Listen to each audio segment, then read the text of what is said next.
ഭയങ്കര വിദ്യാഭ്യാസം എനിക്ക് പാരമ്പര്യമായ നല്ല വിദ്യാഭ്യാസം.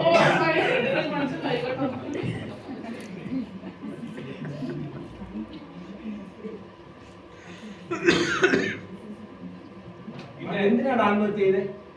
ആത്മഹത്യ ചെയ്യുന്ന പറഞ്ഞ മാഡത്തിന്റെ ഹസ്ബൻഡ് ബിസിനസ്സിലൊക്കെ കുറെ നഷ്ടമൊക്കെ സംഭവിച്ചു. എന്ത് ബിസിനസ്സാണ് ചെയ്തത്? അത് പിന്നെ സാറിന് പിന്നെ സ്വന്തമായിട്ടൊരു IT കമ്പനി ആയിരുന്നു, അമേരിക്കയിലായിരുന്നു. അമേരിക്കയിൽ പോയി ആരെങ്കിലും നൈറ്റ് കച്ചവടം ചെയ്യും? ആരെ നൈറ്റ് ഇയാൾ ഈ കേരളത്തിലെങ്ങാനും വന്ന് നൈറ്റ് കച്ചവടം ചെയ്തിരുന്നെങ്കിൽ അയാൾ രക്ഷപ്പെട്ടു പോകില്ല. നല്ല വിദ്യാഭ്യാസം കേട്ടോ. പറഞ്ഞല്ലോ, അത് ഭയങ്കര വിദ്യാഭ്യാസം കൂടിപ്പോയത്. അതൊക്കെ മനസ്സിലായി.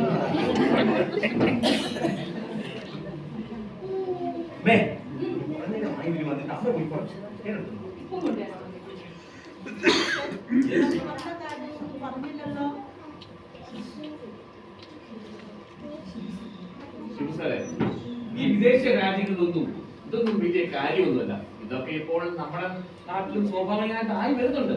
എനിക്ക് മനസ്സിലായില്ല. അത് പിന്നെ ഈ മാഡത്തിന് സാറിനെ വിവാഹം ചെയ്യണം. എന്താ എന്നാ വേണം? ഓഹോ, അതായിരുന്നല്ലേ ഉദ്ദേശം. അതിനാണോ ഈ കുട്ടി ബസ് അമേരിക്കയിൽ ഇങ്ങോട്ട് വന്ന് ഈ നിമിഷം രണ്ടുപേരുടെ വീട്ടിൽ നിന്ന് ഇറങ്ങിക്കോണം. ചേട്ടാ, ഞാനിവരെ ഇറക്കിവിടണോ അതോ നിങ്ങൾ ഇവരെ ഇറക്കിവിടും? ഞാനിപ്പോ നിന്നെ ഇറക്കിവിടും. വീട്ടിൽ കുക്കറിയല്ല. അമ്മേ, ഇവിടെ പറഞ്ഞത് കേട്ടോ അമ്മേ? എന്താണ് ഇവിടെ ഒരു ബഹളം? ഇവർക്ക് ചേർന്ന് കല്യാണം കഴിക്കണമെന്ന് ഇവിടെ കണ്ടപ്പോൾ തന്നെ ഒരു വിശപ്പിശപ്പ് തോന്നിയത്. എനിക്ക് കൂടി ഇവിടുന്ന് ജാക്സൺ പറഞ്ഞു കൊടുത്തു. ജാക്സൺ അമ്മേ, ഇവര് തമ്മിലുള്ള വിവാഹം നടന്നാൽ അമ്മ സാറ് സ്വപ്നത്തിൽ പോലും വിചാരിക്കാത്തോളം സൗഭാഗ്യനാണ് സാറിന് കിട്ടാൻ പോകുന്നത്. എന്റെ സൗഭാഗ്യം അതിപ്പോ പറയാം. അത് പിന്നെ അന്ന് അമേരിക്കയിലും വാഷിംഗ്ടണിലും ന്യൂയോർക്കിലും എല്ലാം ധാരാളം സ്വത്തുക്കളുണ്ട് ഈ മാഡത്തിന്റെ പേരിൽ. അതെല്ലാം സാറിന്റെ പേരിലാണ്. ഇതിൽ കൂടുതൽ വല്ലതും വേണം അമ്മേ? ഇത്രയും ഭാഗ്യമല്ല സാറിന് കിട്ടുന്നത്. വിവാഹം കഴിഞ്ഞാൽ അമ്മയെ ഞങ്ങൾ അമേരിക്കയിൽ കൊണ്ടുപോകാൻ പറ്റി. അമ്മേ, അവളോട് ഇറങ്ങി പോകാൻ പറയമ്മേ. ഇറങ്ങി പോടി ഇവിടുന്ന്. അങ്ങനെ പറഞ്ഞു കൊടുക്കാമേ. അവളോടല്ല, നിന്നോടാ പറഞ്ഞു. ഇറങ്ങി പോടി ഇവിടുന്ന്. അന്നേ എന്റെ അമ്മ എന്നോട് പറഞ്ഞത് ഈ മനുഷ്യന്റെ കല്യാണം കഴിക്കണം. അയ്യോ, അപ്പൊ നിന്റെ അമ്മയ്ക്ക് എന്നോട് എന്തോ സ്നേഹം ഉണ്ടായിരുന്നു. ചേട്ടാ, എന്നോട് ഇറങ്ങി പോകാൻ പറയരുത് ചേട്ടാ. ചേട്ടൻ ഒരു ജോലിക്കും ഇനി പോകണ്ട. ഞാൻ ജോലിക്ക് പോയി ചേട്ടനെ നോക്കിക്കോളാം. അപ്പൊ എനിക്ക് അമേരിക്ക പോകാൻ പറ്റുമല്ലോ. നമുക്ക് അമേരിക്കയിലൊന്നും പോകണ്ട ചേട്ടാ. നമുക്കല്ല ഞങ്ങൾക്ക് അമേരിക്ക പോകാം. ഞങ്ങൾക്ക് അമേരിക്ക കഴിഞ്ഞാലും ചേച്ചി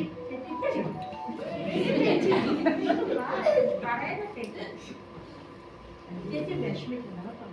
ചേച്ചി ഡിവോഴ്സ് ചെയ്താലും ചേച്ചിക്ക് 10 lakh rupees കമ്പൻസേഷൻ ആയിട്ട് തരാം കേട്ടോ. എന്റെ കുടുംബം നടത്തുന്ന വരാനാണ് 10 ലക്ഷം രൂപ. 10 ലക്ഷം രൂപയോ? ഇവിടെ ഇങ്ങോട്ട് കയറി വന്ന് വെറും 2 പവനും ചാർത്തിക്കൊണ്ട ഇവക്ക് 10 ലക്ഷം കൊടുക്കാൻ. അങ്ങ് അറ്റം പോയാല് ഒരു 25,000. ഒരു കാര്യം ഞാൻ പറഞ്ഞേക്കാൻ രണ്ടിനോട്, ഇവിടെ കെട്ടാനാണ് ഉദ്ദേശിക്കുന്നത് എന്റെ ശവത്തെ ചവിട്ടിക്കൊണ്ടേ. ഞാൻ നിന്റെ ശവത്തെ ചവിട്ടാതെ ഇങ്ങനെ കവച്ചു. എന്തായാലും എനിക്ക് വളരെ സന്തോഷമുണ്ട്. സാറിന്റെ മാനേജറായിട്ട് ഇരിക്കാൻ കഴിയുന്നു. വളരെ മനസ്സ് വരുന്നില്ല. ഒരു ഓർമ്മ വേണ്ടി നമുക്ക് എൻഗേജ്മെന്റ് ചെയ്താലോ? എന്നാൽ അങ്ങനെയാവട്ടെ. നമുക്ക് വരാം. ചേട്ടാ, ചേട്ടന്റെ പ്രിൻസി അല്ലേ ഞാൻ? ഈ തൊലി വെളുത്തൊരു പെണ്ണിനെ കണ്ടപ്പോ ചേട്ടൻ അമ്മ ഞാൻ വിളക്കെടുത്തോണ്ടിരാന്ന് പറഞ്ഞ അമ്മ എന്തിനും എഴുതിയും കൊണ്ടത്. എന്റെ ദൈവമേ,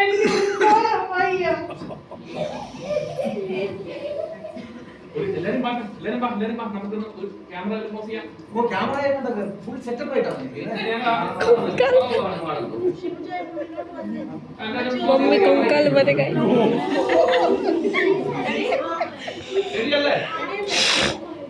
ഇത് ഞങ്ങളുടെ മതിയായിരുന്നു. എല്ലാവരും സ്ഥലത്തേക്ക് ഇത് അമേരിക്കയിൽ വന്ന സെലസ്റ്റി ഒന്നും അല്ല, ഇത് തനി നാടനാണ്. ഒരു ഇത് സെലസ്റ്റി ഒന്നും അല്ല. ഏതായാലും നിങ്ങളെല്ലാം സഹകരിച്ചതിന് വളരെയധികം നന്ദിയുണ്ട് കേട്ടോ. അമ്മ വെട്ടണ്ട, ഇത് പ്രാങ്കാണ്, പ്രാങ്ക് പരിപാടിയായിരുന്നു അമ്മേ. അമ്മയ്ക്ക് സെന്റ് ജോർജ് ഓർത്തഡോക്സ് മറിയത്തിന്റെ വകയായിട്ട് ഞങ്ങളുടെ 6 പാക്കറ്റ് നല്ല ഒറിജിനൽ ഗോതമ്പോടി ഉണ്ടാക്കി സമ്മാനമായി എടുത്തോണ്ട്. ഇത് പിന്നെ സാറിന് 6 മാസത്തേക്ക് ബദ് തേക്കാൻ വേണ്ടി ടൂത്ത് പേസ്റ്റ് ആണ്, നല്ലതായിട്ട് ബദ് തേക്കണേ. എങ്കിൽ ശരി. ചേച്ചി വിഷമിക്കണ്ട കേട്ടോ. ചേച്ചിക്ക് ഇത് 500 രൂപയുടെ സെക്കൻഡ് ഹാൻഡ് മൊബൈൽ വേണ്ടെങ്കിൽ വേണ്ട, പിന്നെ യൂസ് ചെയ്യാം. എങ്കിൽ ശരി മാഡം, നമുക്ക് ജാക്സൺ, നിങ്ങളെ ഈ ടൂത്ത് പേസ്റ്റ് അങ്ങ് പിടിച്ചോ. അതിനാ സാറേ തീർച്ചയായിട്ടും എന്നെ കൊല്ലും. അയ്യോ, നിന്റെ ശവത്തിന് പല്ല് തേക്കേണ്ട ആവശ്യമില്ല.